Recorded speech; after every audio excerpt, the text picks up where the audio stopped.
Hi, my name's Terry. I never thought my own sister would humiliate me in front of an entire church, call me useless, then slap me like I didn't matter. Everyone laughed. Even my father just sat there, silent. But when the priest opened the wedding envelope and read my name on the check, every smile disappeared. That was the moment everything changed, and the truth none of them expected came out. Weddings bring out the best and worst in families. That's what I kept telling myself as I walked into the grand ballroom of the Jefferson Hotel that evening. The lights were warm. The crystal chandeliers glittered like they were trying too hard. Everyone looked perfect, polished, rehearsed, except me. I was seated so far from the family table. I had to squint to even see Renetta, my sister, glowing in a gown she couldn't afford, smiling at people she didn't even like. Whispers trailed me as I found my seat, like I was the punchline of a joke that had been told too many times. I sat quietly. I always did. That was my role, the quiet one. The helper. The one who didn't cause trouble. I'd played that role for so long. It almost felt natural. Almost. Sometimes the people you love most make you feel the smallest. That thought stayed with me as I watched the priest take his place. Just before the vows, a frantic whisper cut through the music. One of the bridesmaids rushed over. Renetta needs you. Something about the veil box. Now. I should have said no. I should have stayed in my chair. But I didn't. When I found her, Renetta didn't even look at me, just held out her hand. You forgot the box, she snapped. Why is it so hard for you to get anything right? Then she slapped me, right there, open-handed, across the face, in front of the makeup artist, the bridesmaids, 2 caterers, and God knows who else. Silence fell like a dropped plate. I didn't cry, I didn't scream, I just stood there, my cheek stinging, heart pounding, and I thought, so this is who she's decided I am. I walked away, not rushed, not dramatic, just steady. I felt their eyes on me, but no one said a word. Not Mom, not Aunt Sylvia, not even Renetta's best friend who once asked me for rent money. I found a corner and stood there, breathing through the burn in my face. My best friend, Michaela, came up behind me. Terry, don't let her do that to you. I'm not nothing, I whispered. I didn't even look at her. She doesn't get to decide that. But the truth was, it wasn't just about the slap. It was every Christmas I spent alone while they posted family photos. Every emergency I helped fix without so much as a thank you. Every time I paid for something quietly so no one else would have to. And I still showed up. I still believed I could earn my way into being treated like I mattered. Back inside the ballroom, the ceremony moved forward. The priest stepped up again, holding a thick envelope. His voice was calm, but his brow creased. Before we proceed, I've been asked to read aloud the sponsor's acknowledgement. I blinked. That hadn't been in the program. The financial sponsor of this wedding, he paused, looking down, then back at the room, is Terry Holland. The silence was deafening. People turned. Someone gasped. Even the groom shifted uncomfortably. Renetta went pale. She opened her mouth, but no words came. I stood near the doorway, back straight, face unreadable. I didn't feel proud. I felt tired. Months ago, Renetta had come to me, crying about venue deposits and overdue bills. Please, Terry, I know I've been distant, but this is my one big day. I paid, quietly, not because she deserved it, but because I thought maybe, just maybe, it would mean something. That maybe she'd see me. The priest cleared his throat again, this time with a different look. Not confused, just disappointed. Guests began whispering. Renetta fumbled with her bouquet, trying to regain her footing. The show must go on, right? I didn't wait for the vows. I turned and walked toward the exit, my heels clicking against the marble, my breath even. At the door, I paused, looked back just once, then said, low and firm, this is the last time I let loyalty make me a fool. I came home to silence. No missed calls, no texts, not even a guilt-laced voicemail. You'd think after being slapped at a wedding I paid for, someone, anyone, would check if I made it home. But that's the pattern. It always ends like this. I kicked off my heels at the door, poured a glass of red wine, and stood there, looking at the untouched dinner I'd prepped the night before. I used to think family gatherings were about connection. Turns out, for me, they're just performances where I play the invisible crew. I sat down, laptop open, trying to focus on an email for work. But the blinking cursor blinked like judgment. Instead, I opened a folder I hadn't touched in years, unsent letters addressed to my mother. Some angry, some begging, most just tired. I reread a few, my eyes dry but heavy. Then my phone buzzed. Renetta. Her voicemail started sweet, too sweet. Hey, I just wanted to say I'm sorry you felt hurt tonight. It wasn't my intention, but you know how these big events get, right? Her voice had that syrupy tone she uses when she wants something. Anyway, let's not dwell. Love you. I deleted it. That tone, it triggered something. The last time I heard it was 12 years ago. I was standing in my graduation gown, looking at 2 empty chairs marked, reserved for mom and dad. Everyone else had family waving, hugging, crying. I asked a stranger to snap a photo of me, my smile held together by pride and spit. They never showed. Later, I found out why. Renetta had told them the ceremony was at 4 p.m. It started at 1. And they believed her. When they're absent long enough, you stop expecting them, and start making excuses for them. Back in the present, I dug through old emails for something entirely unrelated, and found it. An unopened message from Renetta, sent a year after that graduation day. Subject line, sorry? I clicked. Terry, I never meant to hurt you. I told mom and dad the wrong time. I thought it would be funny. It wasn't. I know you were hurt. I just didn't know how to say sorry then. At first, I wanted to believe it. But the date, it was sent 2 days after I overheard Dad confronting her. The timing was convenient. The apology, not so much. I sat back, wine in hand, and opened my journal, not the one full of pain. I burned that one years ago. This one was newer, sharper, focused, less about how I felt, more about what I was seeing. Patterns. I wasn't angry anymore, not exactly. I was awake, and when you wake up, you stop asking why the fire burns. You just move away from it. I wrote until my hand cramped. And right before I closed the journal, I wrote, maybe the girl they kept stepping on finally learned to stand. I woke up late, not from rest, but from exhaustion. My body felt like it had been wrung out and left to dry. Sunlight spilled through the blinds, warm and careless, like the world had no idea what had happened the night before. Or maybe it knew and just didn't care. My phone buzzed with life. Family group chat. Renetta had already started flooding it with photos from the wedding, heavily filtered. Full of fake smiles. One picture showed her standing next to our parents, all 3 grinning like nothing ever happened.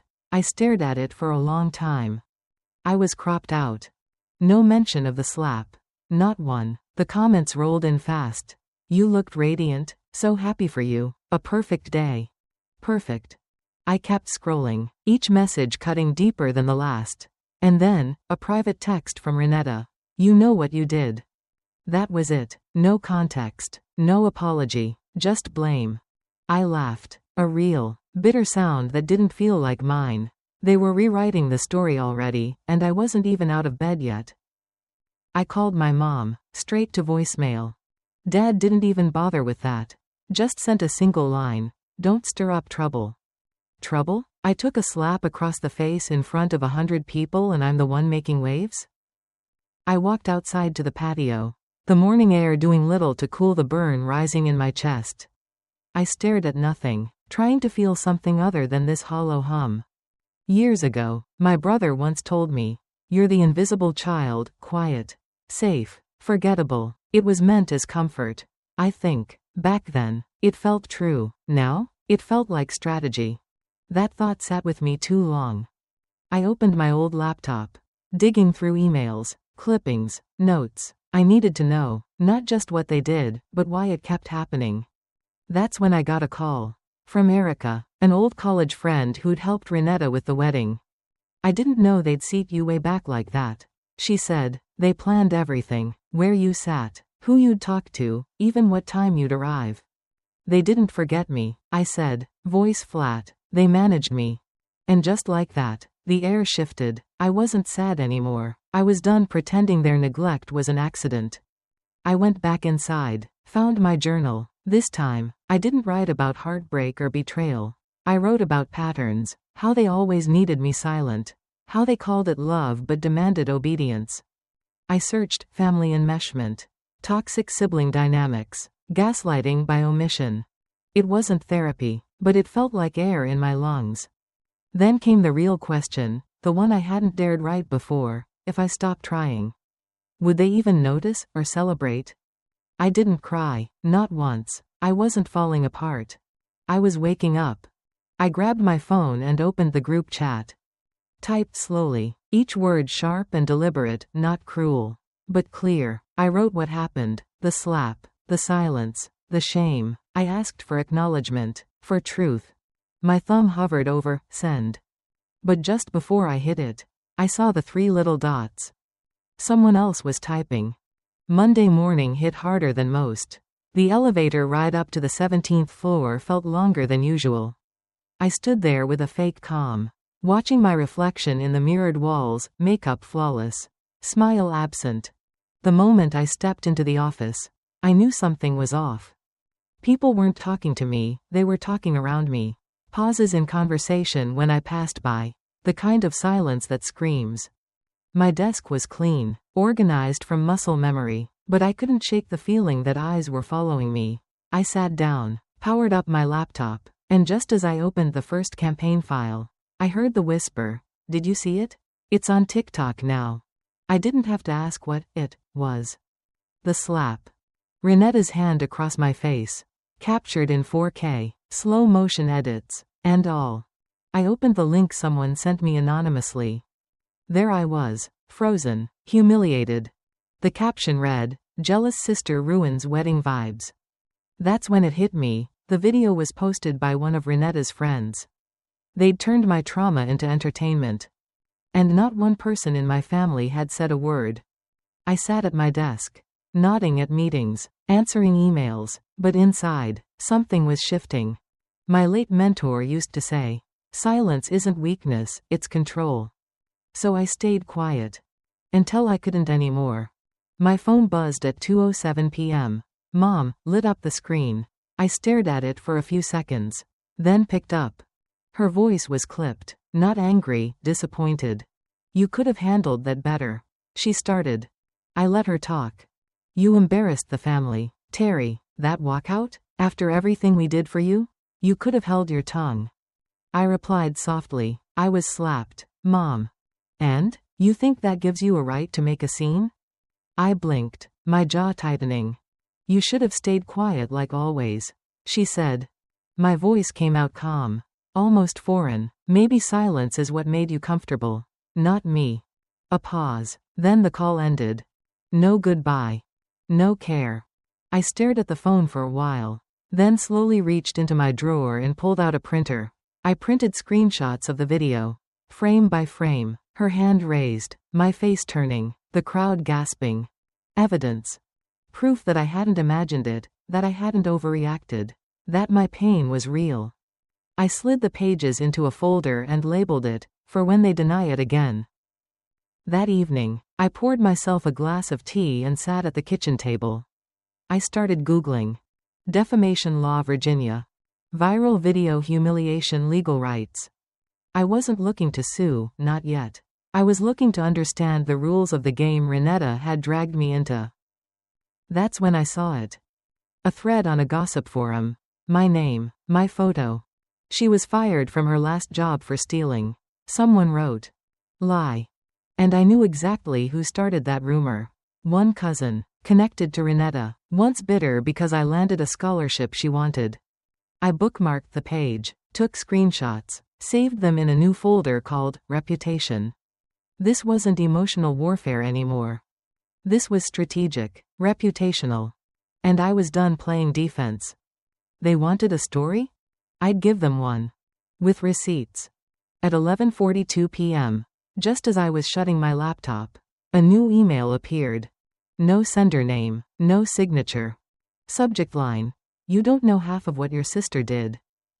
I stared at it. Didn't open it. Not yet. But I knew this wasn't over. I pulled open the door to the law firm a little after 3 in the afternoon. The folder of evidence under my arm. I climbed the stairs to the conference room and sat down beside a polished oak table that didn't feel like mine. I cleared my throat, folded my hands over the stack of papers. I'd never felt more certain of anything.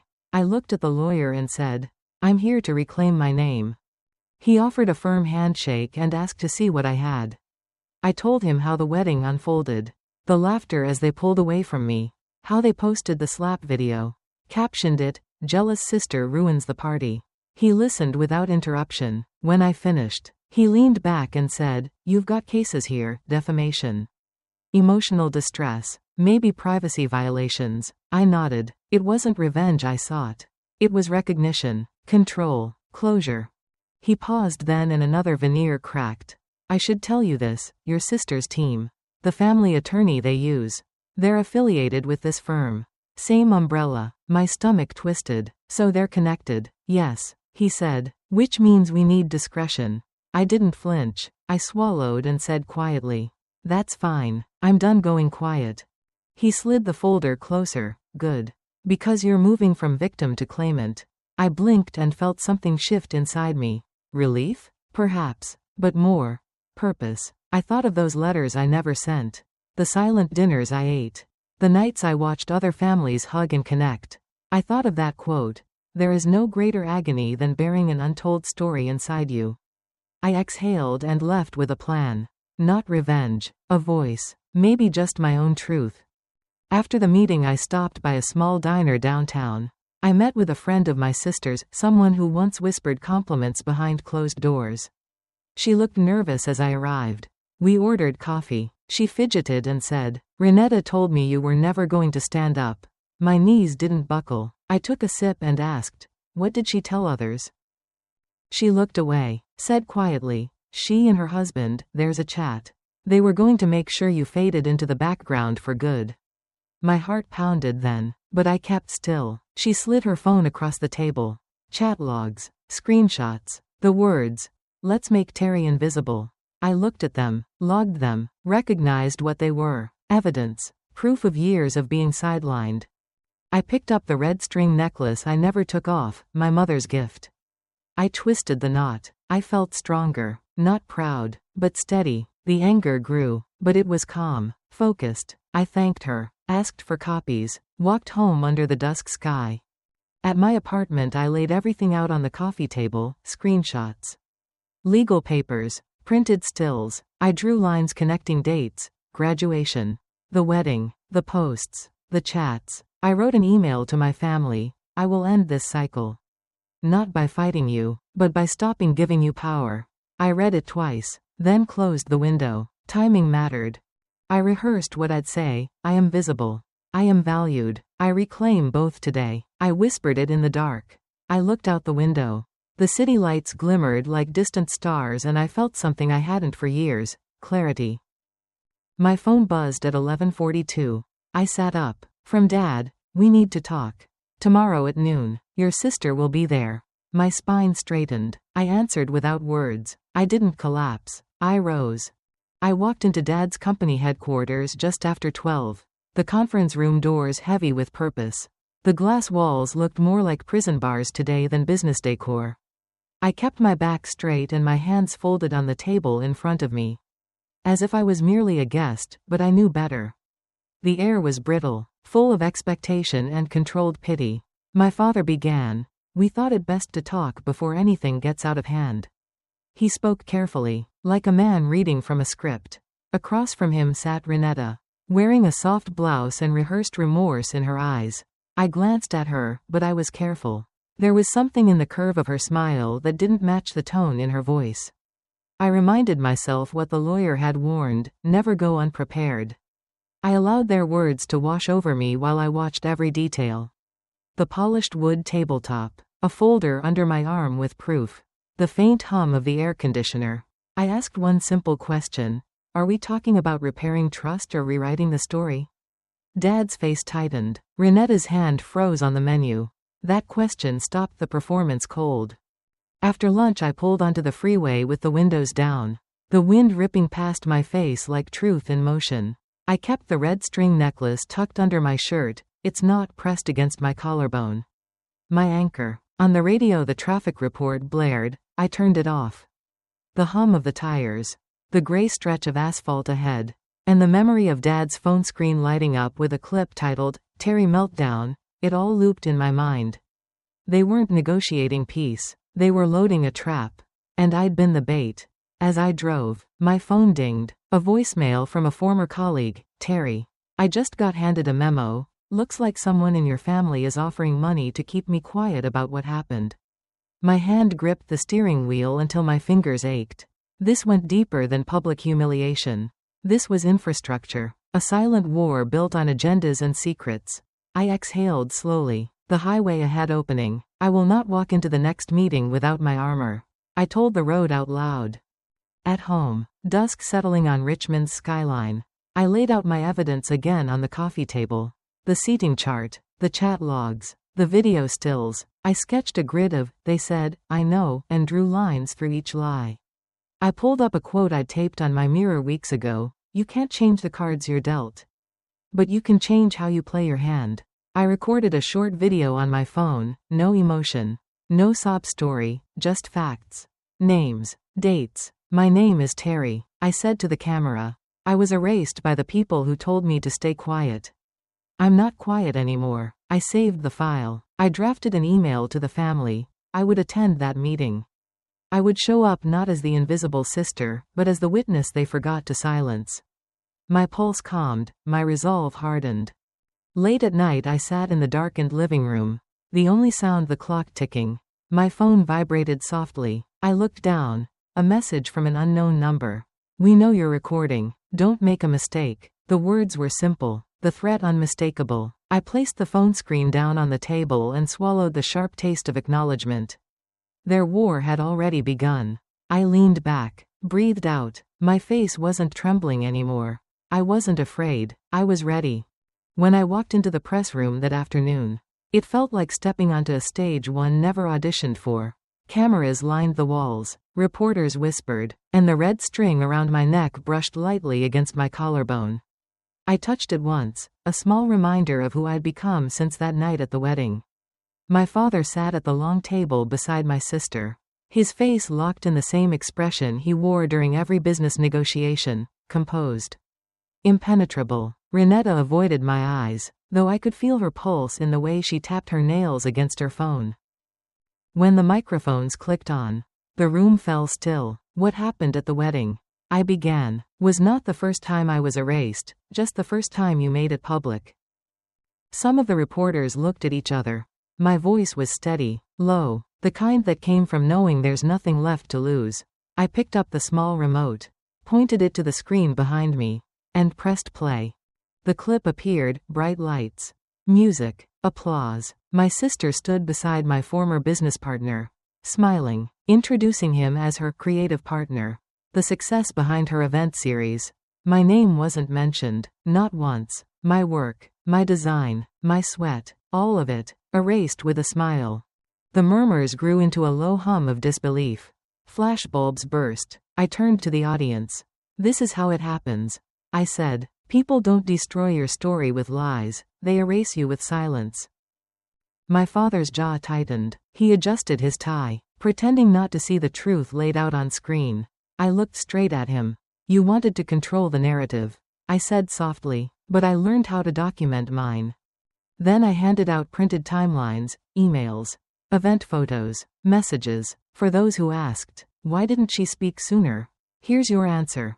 For a second, the room went completely quiet. The sound of camera shutters replaced words. My sister's face paled, her perfect facade cracking under the weight of exposure. And in that moment, the fear that once defined me vanished. I felt power, not loud, but steady, like something built brick by brick. By the time I walked out of the building, the afternoon light was blinding. My phone buzzed nonstop, notifications piling up faster than I could read. Invisible no more. Truth comes home to Richmond. The family that silenced their own. I didn't read them all. I didn't have to. I knew what I'd done. That night, I sat on the edge of my couch watching the clip replay across networks. My phone was still vibrating, texts from old friends, strangers, journalists. The family group chat flashed open and shut on the screen. My father's messages were curt, full of half-truths. Renetta's were longer, apologetic, self-serving. Then came one from my mother. Are you sure this is what you want? I stared at the words for a long while before replying. It's what I needed. Minutes later, another message came in, from a woman I barely remembered. She'd been a guest at the wedding.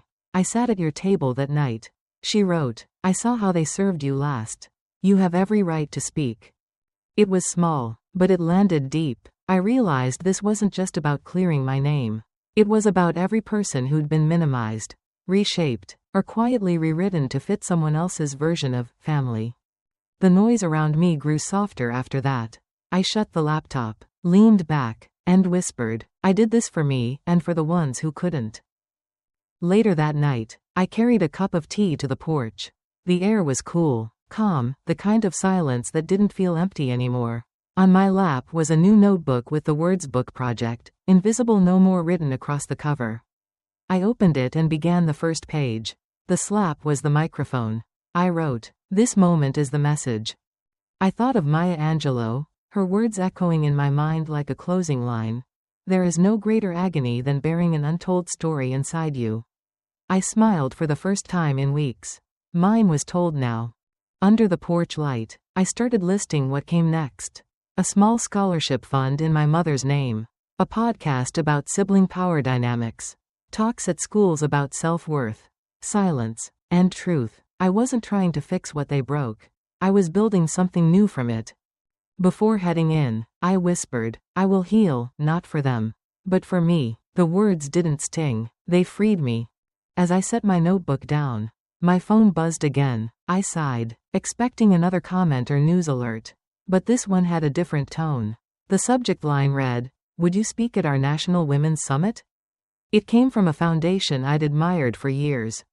For a moment, I just sat there in the quiet. The red string catching the porch light. The truth was out, and for the first time, I wasn't afraid of the attention. I was ready to step further into it. The morning air in Pennsylvania had a bite to it. The kind that lets you know summer's officially gone. I pulled my coat tighter as I stepped out of the car and looked up at the community center. There it was, my name printed clean and bold beneath the summit's title, From Silence to Strength. Inside, the energy felt soft but strong. Young women, some barely into their 20s, stood together in small clusters. One of them caught my eye. She walked over, nervous but determined. You gave me courage to walk out of my sister's shadow, she said. I didn't know what to say, so I just nodded. On stage, I didn't start with the wedding. I didn't start with the slap. I started with a line I'd scribbled months ago. Late at night, sometimes you need to be broken publicly to rebuild privately. I told them the truth, not the tabloid version, but the real one. How speaking up doesn't make you disloyal. How survival sometimes looks like silence. And sometimes it sounds like a microphone. They listened. Some wiped tears. Others sat still, arms crossed, eyes wide. I could see it happening, my story becoming something more than mine. Before stepping down, I ended with a line that had carried me through the darkest nights. Forgiveness isn't weakness, it's choosing your peace over their approval. Later that week, I flew back home. Quiet roads, familiar houses. My mother's porch light was on when I pulled in. She opened the door slowly, like she wasn't sure how this visit would end. We sat at her small kitchen table. Tea between us. No rush, no rehearsed speeches, just the quiet kind of space where truths can breathe. She spoke first. I should have protected you, she said. Her hands trembled slightly. I didn't know how. I reached across the table. Maybe we both needed protecting, I replied. But now we can protect each other. We talked for hours. Not everything was said, and not everything needed to be. But the air between us changed. It softened. Before I left, she brought out an old photo album, one I hadn't seen in years. Tucked between pages were pictures where I hadn't been edited out, where I was laughing, loud and whole. We didn't say much after that. Just held hands. Sometimes silence is enough. Back in my apartment, I started hanging things again. A framed quote over my desk read, "Do not shrink to make others comfortable." That one, I needed to see daily. My book proposal got the green light. Working title: The Wedding Slap Was the Wake Up. Honest, direct, me. I launched the podcast too. The first episode? Don't let their silence silence you.